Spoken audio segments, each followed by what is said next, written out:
করবে, পরিবেশ নোংরা হয় ওরা থাকবে না। ঠিক আছে,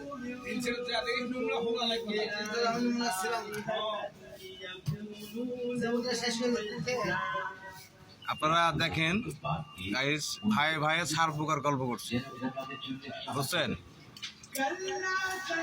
এই যে ইনি সাপের ডিম এনে রাখেছে ঘরের ভিতরে, বুঝছেন? যে ছাড় পোকা বলে তাড়াচ্ছে। হ্যাঁ, সাপের ডিম বলে ঘরে তো থাকলে বলে নিজের চলাফেরার জন্য ঘরে ছাড় পোকা হয়, পরিষ্কার থাকবেন, ঘরে পাক কোনো ছাড় পোকা দেবে না। ঠিক আছে, এই আজারা খাজরা পেলে লাভ নাই। হ্যাঁ হ্যাঁ, সেলফি এলেন, সেলফি এলেন, এটা একটা সেলফি এলেন, ছেড়ে দেন, ছাড় পোকা তাড়াবে। যাই হোক, আপনি এখন কি করেন? ছাড় পোকার দোকান দেন? আপনি কি চায়ের দোকান করেন? কিছু বলেন, কিছু বলেন।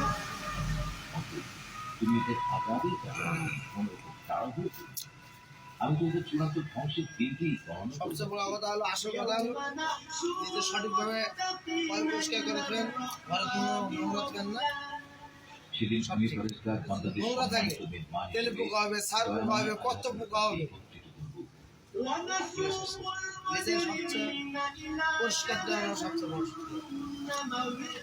আপনাকে খুব অনেক অনেক ধন্যবাদ যে আপনি মানুষকে আপনি একটা সাজেশন দিলেন, এর জন্য আপনাকে অনেক অনেক ধন্যবাদ।